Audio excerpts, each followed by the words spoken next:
So the main question you need to answer when you play Ashe is, how do you deal with enemy assassins who try to one-shot you?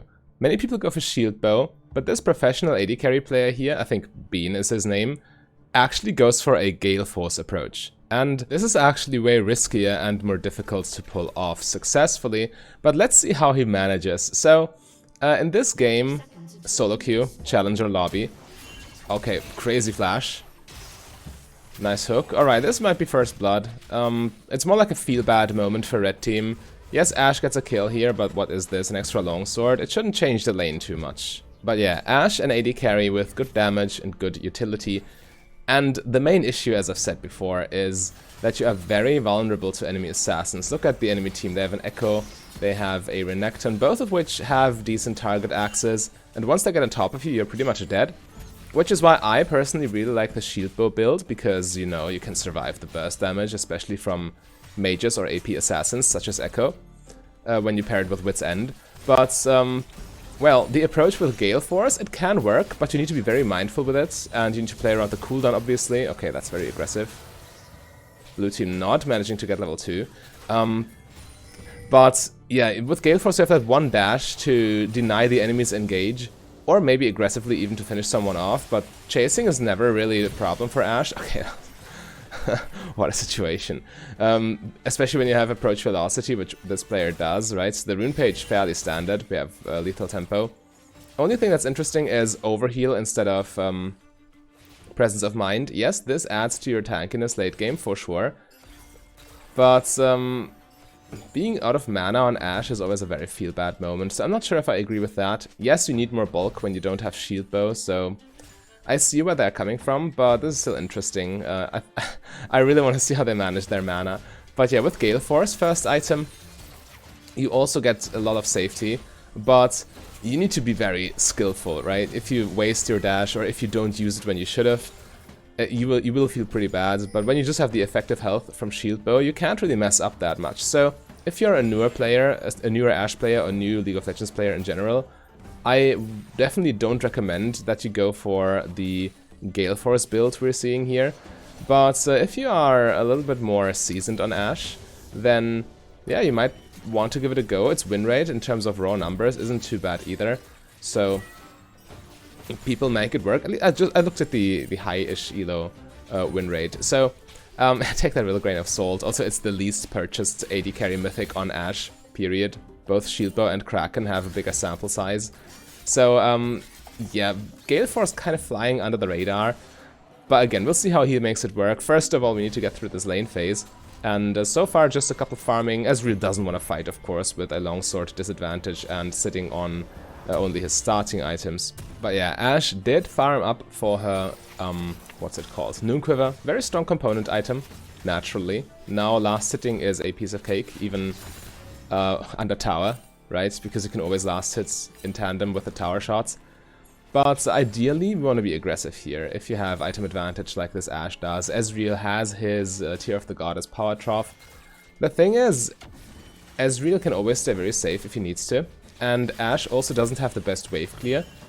And the best way to punish Ezreal is just to push him under tower, because he lacks wave clear himself, but Ashe can't really do that. So it's kind of an awkward situation. They can't really take advantage of their item advantage too well. But yeah, we see the Silas gank potentially here. Ezreal very safe though, and Ashe doesn't have ulti to follow up or anything. And even post 6, we will probably see this, but post 6 you also need to first bait out the jump, the arcane shift, and then you can be proactive with your ultimate. Because else Ezreal can just react and jump out, and in a challenger lobby, you should always expect that. Even if you play in silver, I mean, people know what champions do, so they will probably keep that Ashe ulti in mind and save their Ezreal E for it. So, yeah, Ezreal playing it safe, knowing he is at in a power trough at an item disadvantage. So all Ashe can really do here is farm it up, which is fine. Ashe scales rather well in terms of damage. Ezreal will fall off in the very late game. And especially with this Ashe build, it's quite interesting. I mean, yes, Wit's End is a very good item on Ashe, but you can skip it for Phantom Dancer if you really want to, and if you want to get your Infinity Edge earlier, which this player is doing. It's very aggressive. It definitely makes more sense with Galeforce than with Shieldbow. But you could pull this off with Shieldbow too, especially if you are in a lobby It happens every once in a while if you're in a lobby in which the enemy team has 0 magic damage. This is not the case here. Ezreal has mixed damage, mostly physical, but still mixed. And Echo is obviously an AP assassin, so Wit's End would go a long way in this lobby. But, I mean, I looked at the game summary and I saw that this player is not going for Wit's End, but instead for the very typical 3-item AD carry power spike of AD carry Mythic into Zeal item into Infinity Edge. And yes, it works in Ashe quite well. Not having, or... The thing is, Runan's Hurricane is better when you have Wit's End because it fully applies on hits. But Runan's on Ashe is quite nice in general because of her passive, right? But without Wit's End, your damage is low-ish in the mid-game, so Phantom Dancer makes a little bit more sense for better single target. Okay, we are going fully in here, huh? Ashe needs to be somewhat careful. Oh, okay, yeah. Yeah, that Renata W forcing out Ashe's flash. You don't want to give them the reset here. But, your damage kind of low when you don't have the on-hit from Wit's End, because Wit's End's damage is very, very good, and it's... The magic resist is just icing on the cake, pretty much, but... Yeah, when you don't have that, the second item, Phantom Dancer, makes more sense, so your 1v1 presence is better. It's better kiting, and it has 20 AD on it, and also ultimately more attack speed. And, again, with Ashe, yes, you can force enemies into dueling you, but you need to make sure they don't beat you randomly. Okay, Echo just got a triple kill. Yeah, let's take things one at a time.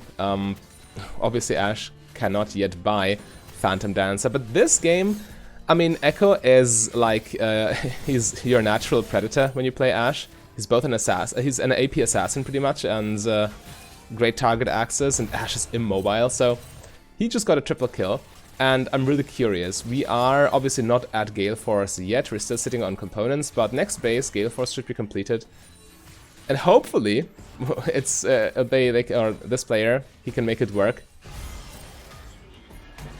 Okay, good ulti. Yeah, they want to contest that dragon, for sure. Nice, that's very important. Getting that shut down. Yeah, this is why I like Ashe so much.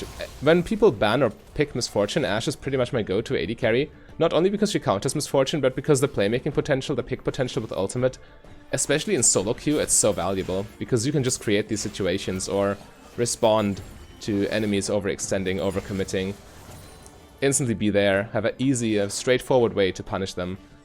And yeah, this looks very bad for Ezreal. He should be dead here. Still misses the CC. Should still die. Approach velocity doesn't just work on your slows. On your slows and stuns, it has unlimited range, activation range. But if you are within 1000 range, okay, this is bad for Ashe. She is probably dead here. Yeah, Echo just eats her alive. She didn't have Galeforce yet. I mean, here the build doesn't make a difference, obviously, because you didn't have items yet. You were still sitting on Noonquiver plus an extra component. So, not much to outplay there. They just overcommitted into the tower, and Echo took advantage of that. Now, however, we do have access to our Galeforce, so should this happen again, we'll see how this professional Ashe player deals with the situation. But, yeah, this is the thing. With Galeforce, you're kind of taking a different angle. You are... Ooh, very strong. Yeah, chain CC into Thresh Hook completely for free. Yeah, nice catch. I'm not sure, maybe Ezreal didn't see it coming, but I'm not sure where he wasted his Arcane Shift or why he just didn't react to it. Maybe he just really didn't see it coming. This can happen. You can catch people off guard. Sometimes they just don't pay attention, even in Challenger Elo. So yeah, if you feel like it, then go for it. Just fire these arrows. As you see, it can work. But this is the thing. With Galeforce, you are kind of sacrificing dueling power for movement speed and... okay. We keep going. Approach velocity. Keep auto-attacking. There's Echo. Galeforce is ready. But right now, obviously, no need to cast it. We have a good kiting distance. Okay, now, yeah, the Renata flash. Galeforce away, probably not enough. Yeah, this is very unlucky. So, obviously, when you're outmatched like this, if Galeforce isn't enough to escape, then, I mean, you're still in the fight and you probably can't win it because you just lack the combat power. You invest so much in mobility and movement speed and not in combat stats, really. To be fair, though, against a 5-ish kills Echo, I mean, before the fight I think he was 4 kills, now he's 6. You're probably also not winning with Shield Bow. So right now it probably didn't make the biggest difference ever, but especially once you hit that 2-item power spike with a shield bow plus Wit's End, this would... Okay, arrow. Lands with tower aggro, but probably not enough. Yeah, but once you get that 2-item power spike, you are probably way better off against Echo specifically. However, with Galeforce, I mean, you also... It's kind of like an awkward item in terms of damage for Ashe, because of its bursty nature, and Ashe is not someone who finishes off her prey quickly, but it's more like a death by 1,000 cuts approach. And Galeforce is more like... When you think of Galeforce, it's more like champions like Jhin, or sometimes some players even with Misfortune, just burst combo and Galeforce to finish them off, but yeah, so it's kind of awkward, but hopefully it can still be made work. I mean, obviously it can. This player is a professional AD carry player. He definitely knows what he's doing. But, yeah, it's always like, you need to always weigh the pros and cons. And in this game specifically, I'm not sure. Quite interesting. Especially because of the matchup, especially because of the Fed Echo. So we are fighting over Dragon. Renata gets caught out. Okay, that arrow, I'm not sure. Probably better to save it for after Renata is dead. But we still have numbers advantage here, and Echo should be done for, right? There's no way he escapes. Yeah, okay. Good. They fought on the choke point, and especially in these fights in the jungle, Ashe can really shine. Because the narrower I mean, in these choke points, there isn't really much room to dodge Ashe's ultimate. And Ashe's ultimate is very wide, so it can even block entire paths. If you look at this point here, if they walk through here, chances are arrow's big enough to cover no matter where they go. So yeah, out in the open, it is possible to dodge it, but when you can just follow up on your allies' engages, it's essentially a free hit. But again, probably waiting there would be a little bit better, but once more, numbers advantage, super important in League of Legends, so once Renata is dead, it doesn't really matter what you do as long as you keep attacking, as long as you keep participating in the fight. And, oh, Ezreal gets caught out, he's super far behind, attacking over the wall with a massive 600 range, yeah, that's not ending well for him. And, of course, I mean, you don't have much AD yet, you just have your Zeal and your Galeforce, but your damage is still respectable, especially with red buff. So Phantom Dancer is finished now, and this is also one thing to keep in mind. Phantom Dancer is 500, I think 500 gold cheaper than Wit's End, so you spike earlier, which does make a difference. It can go a long way in solo queue, but again, it's always like pro versus con, and it's less damage than Wit's End, but it will set up your Infinity Edge power spike, right? I mean, some people, they kind of want to have the best of both worlds. They go Wit's End and then Rage Blade immediately after. You obviously couldn't go Infinity Edge at that point, because Infinity Edge needs 2 other crit items to work. But again, I'm not a fan of Rage Blade Ashe, and this player apparently isn't either. Sacrificing the slow strength, kind of iffy. But yeah, this looks very good for blue team all of a sudden. They're collecting all these shutdowns and taking objectives, especially this mid lane tower difference. This is so huge. This puts so much pressure. If you look at these mid lane towers, they provide vision in these 2 areas, these two jungle entrances. Red team doesn't have that anymore. They can get invaded anytime, even here now. Deep vision from blue team in their jungle. Yeah, it's very hard for them to collect resources at this point. But yeah, as we see, Ashe working towards Infinity Edge, and we have Baron spawning in 2 minutes, so we're probably seeing a Baron fight very, very soon, because when you have a lead, you obviously want to snowball this. And 22 to 18 doesn't look like too much, but again, just look at this tower difference, this mid lane tower difference by itself. If these towers were still alive, wouldn't matter too much. Yes, it's gold on the map that's not collected, but these towers, they matter so much in terms of map pressure. And as we see Ashe pushing the wave past river, they are setting up Dragon, which spawns too, right? Can we see the Dragon timer anywhere?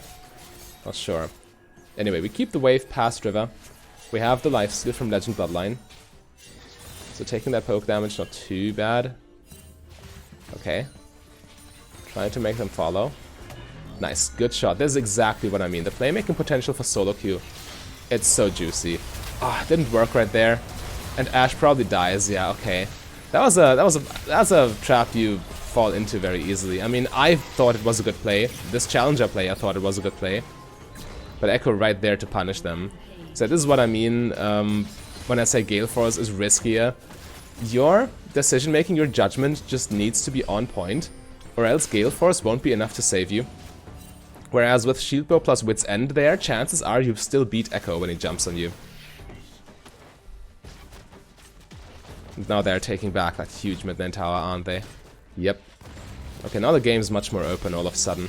Alright, Ashe back on the map, and maybe we see, yeah, the ult follow-up as usual. Strong play, but probably not enough because Renata backs up Renekton. Or maybe it is? Renekton should die, shouldn't he? Yeah, clean. Okay. Okay, Renekton quite beefy, and with Renata backing him up, it's a little bit dangerous. But Ashe, such a long-range champion, 600 range, that's 50 more than the average AD carry.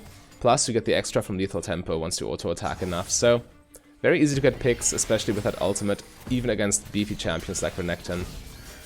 And now, well, okay, red team's pinging Baron because they're afraid, but Dragon is spawning now, so Dragon definitely the lower risk play, and the less risky your play, the better for solo queue, for sure.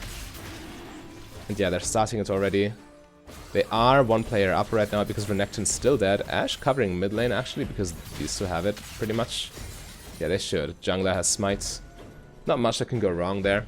So, staying on the map, just trying to maintain your farm. You are an AD carry, you need CS, you need gold, you need items. Or else you just won't scale. You're not like a champion that can just function off of base damage. This is why itemization on AD carry is always so interesting to me, because it makes such a big difference, much more than on any other role. Pretty much. And yeah, we finish Infinity Edge, don't we? No, okay. Stopwatch, alright, alright, alright. Yeah, components for IE, but stopwatch too, so this is all these crucial decision-making items, when to use Galeforce, now when to use stopwatch as well. But this just adds another layer of protection, so even if you're too deep for Galeforce to save you, chances are the combination, okay, this can happen, I mean, yeah, in a long, or from long-ranged arrows, but I still get them, right? Crazy. Yeah, Renata ulti a little bit scary. But yeah, chances are, even if Galeforce doesn't save you right there, it actually was very good aggressively because it got him in range to finish them off. So it does increase your pick potential. You're essentially sacrificing consistency in your defense for more pick potential. I'm not sure if Ashe needs that, but it's certainly an option you have, as you can see here. And yeah, again, this Echo, even if he ults in, but Ashe has stopwatch. Yeah, exactly. This should be enough. The team peels now. But again, it's a one-time use, so now you just need to upgrade to Guardian Angel, pretty much, if you still want to be as aggressive as you were in this fight. But yeah, Echo dead for now, and typically you don't need to be able to do stuff in an infinite amount of team fights. Just one team fight can be enough to snowball the game, because this fight, where stopwatch really made the difference, first the pick potential from Galeforce, then the safety from stopwatch, this all led to this Baron, and this is really a turning point in the game, which should tip the scales in blue team's favor. And actually setting stopwatch, okay, this was really just a one-time thing to get that one team fight, not even planning to upgrade to Guardian Angel right now, which is respectable, just getting that Infinity Edge.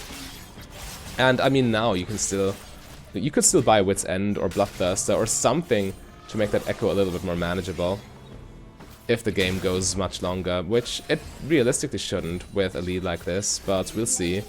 It's still solo queue, still stuff can happen, I mean, we've all been there. Yeah, bringing Baron buff to multiple lanes, Aurelia being quite fed, being worth 1,000 gold shutdowns, crazy. Yeah, they chase Renekton away, and these two push bot lane. Ideally, I'd say Aurelia would be split pushing by herself, and the four other players would be grouping in another lane. But I mean, so far, I mean, yeah, it's essentially Aurelia split pushing the mid lane right now, which is also fine enough, I guess. Meanwhile, we get this tower. Yeah, this should be quite free by now.